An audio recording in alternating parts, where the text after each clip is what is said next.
Hello everybody, hope y'all are doing good because man, we gotta talk about these comments from Kenny Atkinson, the reaction from Steven Jackson, and even Stephen A. Smith jumping into the conversation because this situation got real serious real fast. And honestly, when you combine what Kenny said with some of the comments coming from Donovan Mitchell and the overall energy from the team, hold up, everybody sounded mentally defeated before the series even officially ended, the second they blew that massive 22-point lead in the fourth quarter, and if I remember correctly, there was only around 8 minutes left. You could literally feel the entire momentum of the series shift in real time. Then Jalen Brunson completely turned into a Super Saiyan out there and started taking over the game possession after possession like he already knew the other side was mentally broken.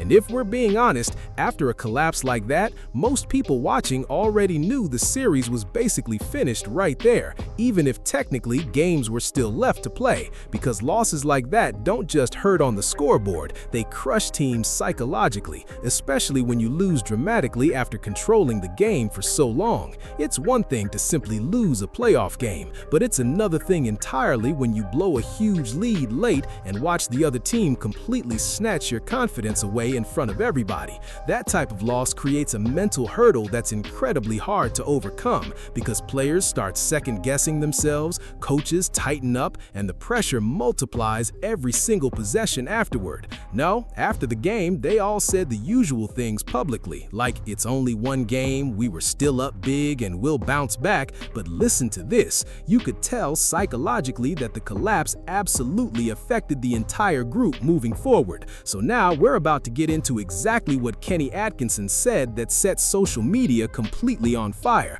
along with some of Donovan Mitchell's comments that got fans looking at this whole situation a lot different. Lasted 6 games, but obviously it's going better for them now. Hmm.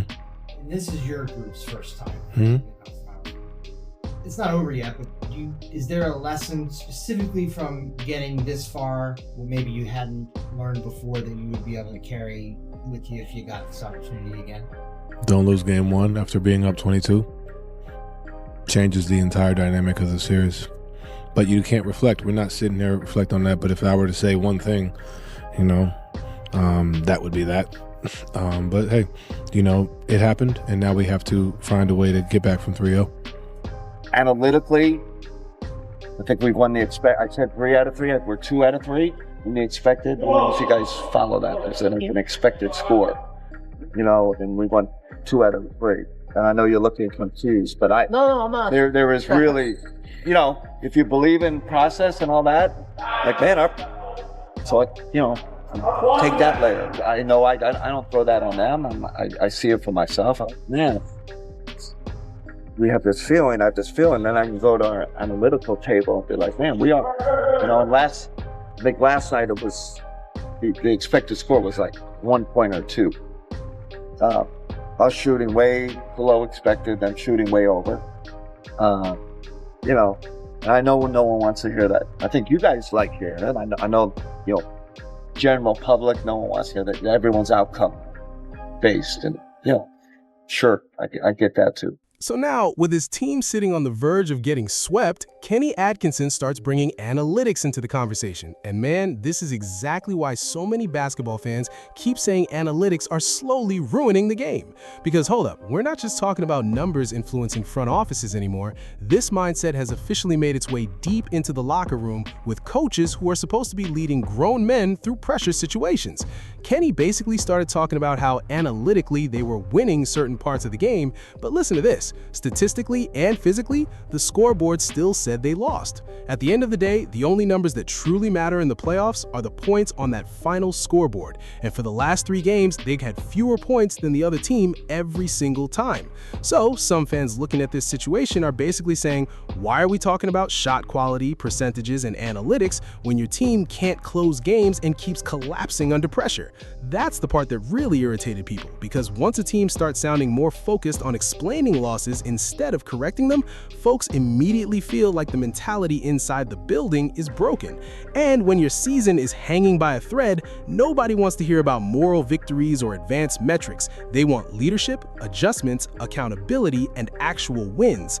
That's exactly why these comments instantly sparked strong reactions from Stephen A. Smith and Stephen Jacks, because both of them basically viewed those remarks as the wrong message to send during a playoff collapse. Moment right there is why Kenny Atkinson deserves to be an assistant coach.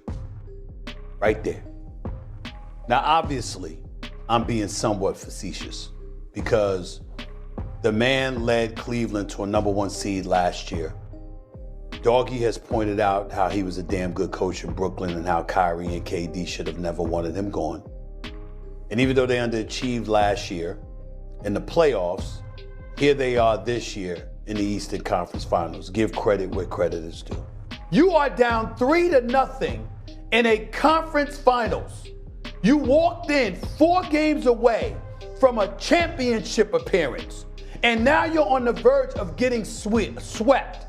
And what comes out of your mouth is that we really did well the 2 out of the 3 games.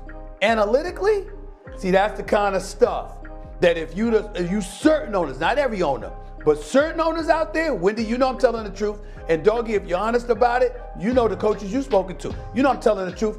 An owner out there, not all, but there's some out there that would have the pink slip ready for him the second they lose tonight, just because of stuff like that. You can't say that. You just can't. Hey, to my Cleveland Cavaliers fans, there's something that somebody ain't gonna tell y'all. Y'all coach ain't holding y'all stars accountable. James and Donovan Mitchell ain't trying to guard nobody. When y'all was playing the Pistons, pivotal game, Donovan Mitchell on Cade Cunningham, so instead of guarding his yard, he waving for help. James ain't trying to guard nobody against New York. So, and your coach come out and say it ain't James or Donovan's fault, it's a team fault. No. Your coach got to be able to coach through his stars. Pop got on Tim and Dave more than anybody, so how can he not get on the rest of the guys? You got to be able to teach through your stars so the rest of the team will buy in. It's game 4. Donovan Mitchell, you talking about game 1, the 20-point swing will change the series. But y'all still worried about game 1. That shows y'all quit.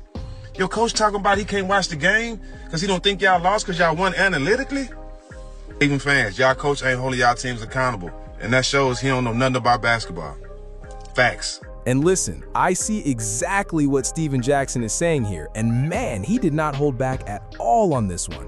And honestly, even Stephen A. Smith has been pushing similar debates around how analytics are creeping deeper into the game. So this isn't just one isolated opinion anymore. It's becoming a full-blown conversation across the basketball world. Jackson basically questioned whether analytics are helping the game or slowly stripping away the natural way basketball was meant to be played. And hold up, that's where things got really controversial.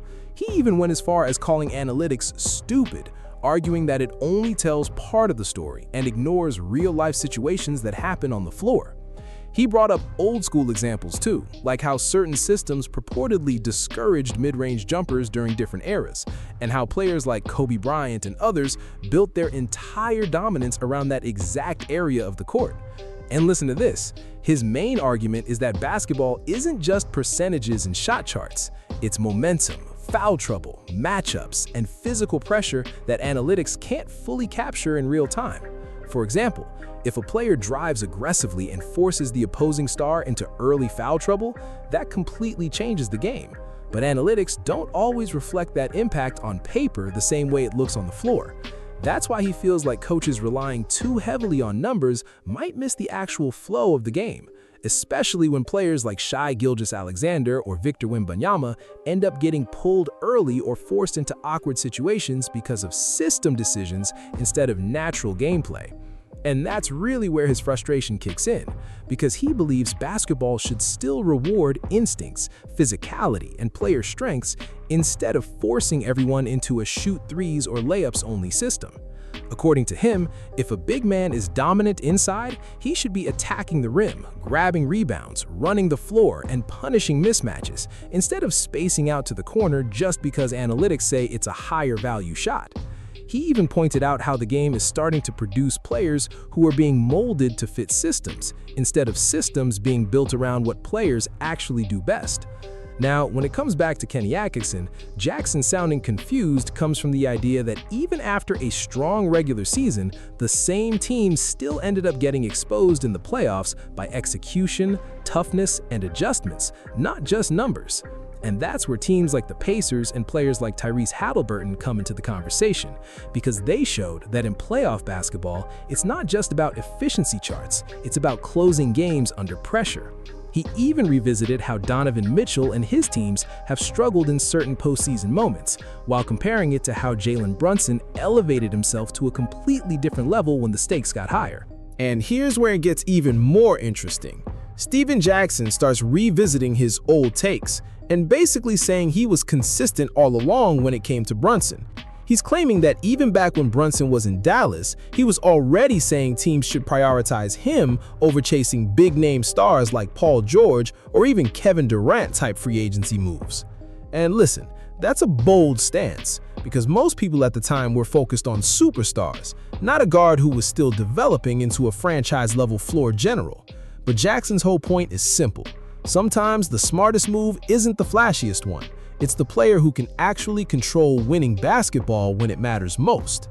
And that's exactly why, listen, Stephen Jackson is saying he was riding with Jalen Brunson so hard once the Knicks really started clicking in the postseason. Because early on, he even called Brunson out for what he felt was a bit of ball hogging, especially in the earlier playoff stretch when everything was still trying to get organized. But hold up, things started shifting fast after that Game 3 moment in Atlanta. And ever since then, you could clearly see adjustments being made on both sides of the floor. Now, according to him, that's when the real evolution happened, because the coaching staff started making real tactical changes, and suddenly, Brunson wasn't just operating in isolation anymore. The whole system started flowing. And listen to this.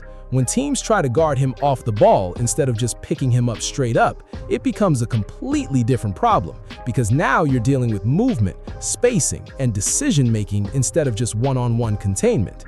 That's a nightmare for defenses, because once everything isn't in front of you anymore, it forces constant rotations and breakdowns. And that's where the Knicks really started to separate themselves this postseason, because now you've got players like Mikal Bridges getting into rhythm, OG Anunoby knocking down big shots, and the entire team flowing instead of standing around waiting on one action. So when Brunson does get the ball late in possessions, it's not the same predictable setup anymore. It's a defense that's already been stretched, already been moved, and already been forced to make tough choices all game long. And man, that's the part people miss. Because yes, Brunson can still hit you with the mid-range, control the tempo, and close games out himself. But now, he also has teammates in rhythm ready to punish any overhelp or double team. So at that point, it becomes a real pick-your-poison situation for defenses. Either you try to slow Brunson down and risk everyone else heating up, or you stay honest and let him control the game late anyway. And according to Jackson, that balance is exactly why the Knicks have been so effective this postseason, and why they haven't looked back since that Game 3 loss in Atlanta. At the end of the day, that's his full take. But now I want to hear from y'all. Is this more about Brunson evolving as a superstar, or is it the system finally unlocking the pieces around him at the right time?